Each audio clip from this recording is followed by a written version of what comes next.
السلام علیکم ناظرین، welcome to my channel amazing Urdu Hindi story. مجھے بچپن سے ہی اللہ کا گھر دیکھنے کا بہت شوق تھا۔ میں نے سوچا تھا کہ میں بڑا ہو کر حج ضرور کروں گا، لیکن میں کیا جانتا تھا کہ میں حج کرنے کے لیے حاجی سیف اللہ کے پاس پہنچ جاؤں گا۔ ان دنوں میں 17-18 سال کا تھا۔ میں نے اماں سے کہا کہ اماں مجھے حج کرنا ہے، بس مجھے حج کرنے کی نیت سے گھر سے نکلنا ہے، اللہ تعالیٰ کوئی نہ کوئی بندوبست میرے لیے کر ہی دیں گے۔ اماں کہنے لگیں کہ بیٹا اتنی کم عمری میں حج کرنا ممکن نہیں ہے، اسی لیے بہتر ہوگا کہ تم ابھی اپنی پڑھائی پر دھیان دو۔ مگر میرے ذہن پر حج کرنے کا شوق سوار تھا۔ میں نے اپنے سبھی دوستوں سے بھی کہہ دیا کہ اگر حج کرنے کے لیے کسی قرآن اندازی یا فعال کا پتہ ہو تو مجھے لازمی بتانا۔ میں ایسی لاٹری میں پیسے بھرنے کو بھی تیار ہوں جس کے بعد حج کا ٹکٹ نکلنے کا 1% بھی امکان ہو۔ میرے دوست میری باتیں سن کر ہنستے تھے، مگر ایک نعیم تھا جو میری ہر بات کو سنجیدگی سے سمجھتا۔ مجھ سے ایک دن کہنے لگا کہ تم اپنی باتیں ان لوگوں کو کیوں بتاتے ہو جو تمہارا مذاق اڑاتے ہیں؟ تم ایسا کرو کہ میرے ساتھ کسی دن حاجی سیف اللہ کے پاس چلو۔ حاجی سیف اللہ بہت اچھا انسان ہے، وہ 500 لوگوں کو حج کروا چکا ہے۔ حاجی سیف اللہ کا نام سن کر میرے ذہن میں امید سی جاگی تھی۔ کیا حاجی سیف اللہ حج کروانے کے لیے لوگوں سے پیسے مانگتا ہے؟ میں نے اس سے پوچھا تو نعیم نے نفی میں سر ہلا دیا۔ وہ جتنے پیسے لیتا ہے سمجھو کہ وہ حج کرنے کے لیے نہ ہونے کے برابر ہیں۔ میرا مطلب ہے حج تو 6-7 لاکھ روپے میں ہوتا ہے، لیکن حاجی سیف اللہ بہت کم پیسے لیتا ہے۔ لیکن کتنے؟ مجھے یہ تو بتا دو۔ میں نے نعیم سے پوچھا تو نعیم نے ایسا بتانے سے منع کر دیا، بولا کہ جب تک تم حاجی سیف اللہ کے گھر نہیں جاؤ گے تب تک میں تمہیں کچھ نہیں بتا سکتا۔ ہاں مگر حج کے پیسے جو حکومت لیتی ہے اس سے بہت کم پیسے لیتے ہیں، یعنی اتنے پیسے کہ تم آرام سے جمع کر سکتے ہو، مگر حج کروانے سے پہلے وہ حاجیوں کا انٹرویو ضرور لیتے ہیں، اسی لیے تمہیں حاجی سیف اللہ کو اپنا تعارف ضرور کروانا ہوگا۔ وہ انہی خوش نصیب لوگوں کو اپنے حج والے پیکج میں شامل کرتے ہیں جن کی طبیعت نیک ہو۔ بہت لوگ انہیں انٹرویو دینے کے لیے جاتے ہیں، مگر حاجی صاحب چنے ہوئے لوگوں کو ہی چنتے ہیں۔ میں تو سمجھتا ہوں کہ تمہارا جتنا شوق ہے، جو تمہارے مذہبی رجحانات ہیں، حاجی صاحب تمہیں فوراً ہی حج پیکج میں شامل کر دیں گے۔ بس تم اپنے دوست کو ضرور یاد رکھنا، جب تم حج کر کے واپس آؤ گے تو یہ بات یاد رکھنا کہ تمہیں حج پر بھیجنے والا کون تھا۔ میں تمہارا دوست ہوں، میں تو تمہارا بھلا ہی چاہتا ہوں۔ حاجی سیف اللہ سے تمہیں جلد ہی ملوا دوں گا۔ میرے دوست نے جب یہ بات کی تو میں خوش ہو گیا تھا، مگر میں تو یہ جانتا ہی نہیں تھا کہ ابھی میرا مزید حیران ہونا باقی تھا، مگر مجھ سے صبر بھی نہیں ہو رہا تھا۔ میں نے نعیم سے کہہ دیا کہ میں اتنا زیادہ انتظار نہیں کر سکتا، تو مجھے صبح ہی حاجی سیف اللہ کے پاس لے چلو، میں اس سے بات کروں گا، انٹرویو بھی دے دوں گا۔ مجھے پکا یقین ہے کہ وہ مجھے حج کرنے والے لوگوں میں شامل کر لیں گے۔ چھوٹی عید کے بعد میں حج کرنے جاؤں گا۔ سیف اللہ کی باتیں سن کر میرا ذہن تجسس سے بھر چکا تھا۔ میں حاجی سیف اللہ کو ملنا بھی چاہتا تھا اور ان سے باتیں کرنا چاہتا تھا۔ میں انہیں اپنے شوق کے بارے میں بتانا چاہتا تھا، مگر میرے دوست نے مجھے منع کر دیا۔ کہنے لگا حاجی سیف اللہ سے ملنے کے لیے پہلے اپوائنٹمنٹ لینا پڑتی ہے، میں تمہیں اپوائنٹمنٹ لے کر بتا دوں گا، پھر تم بے شک چلے جانا۔ مجھے بڑی شدت سے حاجی سیف اللہ کو ملنے کا انتظار تھا۔ 2 دن کے بعد انہوں نے مجھے ملنے کی اجازت دے دی۔ نعیم کے ساتھ میں ان کے گھر پہنچا۔ میں سمجھ رہا تھا کہ وہ کوئی عام سے انسان ہوں گے، مگر وہ تو ایک بڑے اپنے دادا جان کی یاد آ گئی تھی۔ ان کا چہرہ بہت نورانی تھا اور ان کے چہرے پر بزرگی کے آثار تھے۔ میں تو انہیں دیکھ کر پہلے ہی خوش ہو گیا تھا۔ انہوں نے مجھ سے کافی بات چیت کی، مجھ سے میرے گھر کے حالات کے بارے میں پوچھا۔ کہنے لگے بیٹے میں تمہیں صرف 5,000 روپے میں حج کروا دوں گا۔ ان کی بات سن کر میرے تو رونگٹے کھڑے ہو گئے تھے۔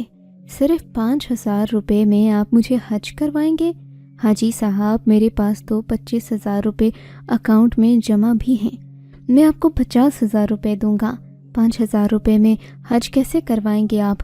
حج کے تو بہت اخراجات ہوتے ہیں، ہوٹلوں کا کھانا پینا اور پھر بہت ساری ایسی ضروریات جنہیں پورا کرنے کے لیے انسان کو پیسے کی ضرورت ہوتی ہے۔ بیٹے وہ تو تمہاری مرضی، تم اپنی خوشی سے دینا چاہو تو مجھے اس بات پر کوئی اعتراض نہیں ہے، لیکن میں تم سے پیسے نہیں مانگوں گا۔ کیونکہ میرا کام لوگوں کو حج نہیں مانگوں گا، کیونکہ میرا کام لوگوں کو حج کروانا ہے۔ یہ اللہ کا مجھ پر خاص فضل و کرم ہے کہ میں 5,000 روپے میں بھی لوگوں کو حج کروا دیتا ہوں، اور لوگ بہت خوش بھی ہوتے ہیں، بے انتہا خوشی ملتی ہے ان کو۔ ظاہر ہے بیٹا، حج سے بڑی سعادت دنیا میں کوئی نہیں ہے۔ انسان حج کر لے، اس سے بڑی کیا بات ہے؟ حاجی صاحب کی باتیں سن کر میرا دل ایمان سے بھر گیا تھا۔ میں اس دن کا انتظار کرنے لگا کہ کب چھوٹی عید آئے گی، پھر بڑی عید آئے گی اور میں حج کرنے جاؤں گا۔ میں نے حاجی سیف اللہ کو 5,000 روپے اسی وقت ادا کر دیے تھے، کیونکہ اتنے روپے تو میرے پاس ہوا کرتے تھے۔ حاجی سیف اللہ نے مجھے تھپکی دے کر گھر بھیج دیا۔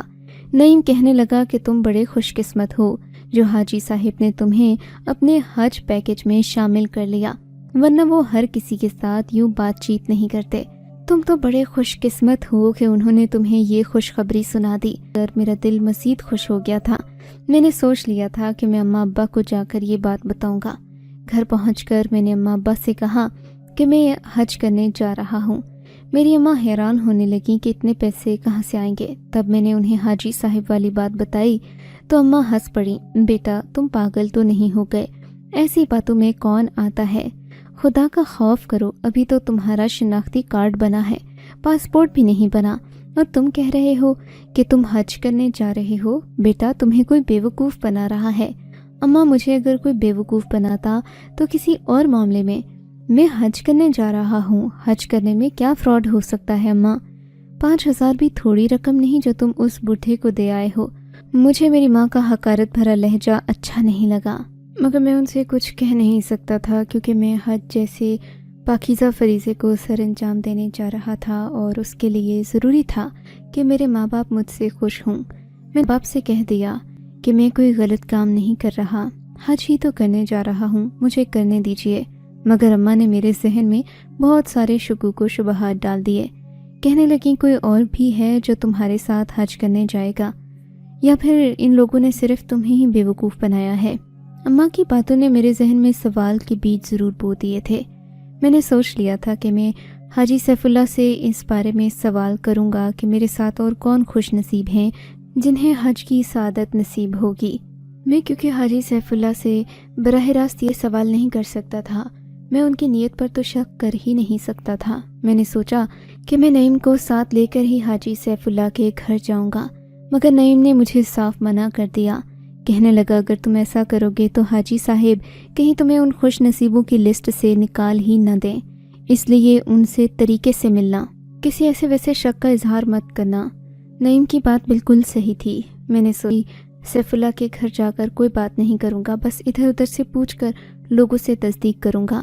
لیکن 2 دن کے بعد حاجی صاحب نے خود ہی ہمیں اپنے ٹھکانے پر بلا لیا۔ میں بڑا خوش ہوا تھا۔ اب کی بار میں نے اپنی آنکھیں اور کان کھلے رکھے ہوئے تھے، میں ہر ایک چیز کو غور سے دیکھ رہا تھا۔ حاجی صاحب نے کوئی خطبہ دینا تھا جس میں انہوں نے ہمیں اسلام کے بارے میں تبلیغ کرنا تھی۔ میں بھی خوش ہو گیا کہ چلو ہمیں ایک درس بھی سننے کو مل جائے گا، اور اسی بہانے میں حاجی صاحب کے گھر کا جائزہ بھی لے لوں گا۔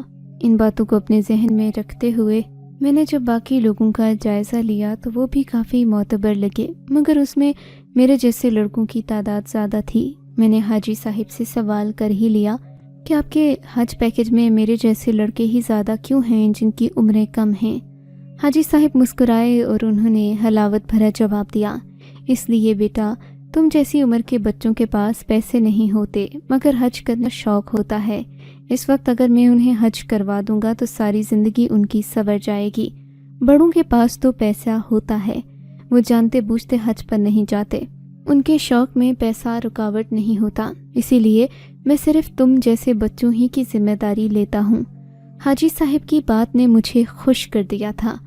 یقیناً وہ ہم نوجوانوں کو بہت اہمیت دے رہے تھے۔ مجھے اس بات کی بہت زیادہ خوشی ہوئی تھی۔ میں نے اپنے دل سے سارے شکوک و شبہات دور کر لیے تھے۔ اب تو میرا دل چاہ رہا تھا کہ اپنے اور 2-3 دوستوں کو بھی یہاں لے آؤں جو اتنے کم پیسوں میں حج کرنے کی سعادت حاصل کر لیں گے۔ میرے باقی دوست بھی مجھ جیسے مذہبی رجحان رکھنے والے تھے، مگر اس سے پہلے میں اپنی اماں سے اس بات کا ذکر کرنا چاہتا تھا۔ اس دن میرے ایک بڑے بھائی بھی گھر آئے ہوئے تھے۔ مجھ سے کہنے لگے کہ بیٹا تمہارے ساتھ ضرور کوئی فراڈ ہو رہا ہے، تم ایسا کرو حاجی صاحب سے کہنا کہ تمہیں پاسپورٹ اور ویزا بھی فراہم کریں کیونکہ اس کے بغیر تو حج کرنا ممکن نہیں۔ میرا ذہن ایک بار پھر سوالوں میں ڈوب گیا تھا۔ ظاہر ہے سعودی عرب جانے اور حج کرنے کے لیے پاسپورٹ اور ویزا کا ہونا تو ضروری تھا، مگر اگلے ہی دن حاجی صاحب نے تو کمال کر دیا۔ ناظرین، اس سٹوری کا بقیہ حصہ سننے کے لیے واچ کریں پارٹ 2۔ امید ہے آپ کو ہماری آج کی سٹوری پسند آئی ہوگی۔ ہماری ہر آنے والی نئی ویڈیو کو سننے کے لیے ہمارے چینل کو سبسکرائب کر لیں اور بیل آئیکن کو پریس کر دیں۔ ہماری ویڈیو کو لائک اور شیئر کر دیں۔ اسی کے ساتھ دیں مجھے اجازت۔ اللہ حافظ۔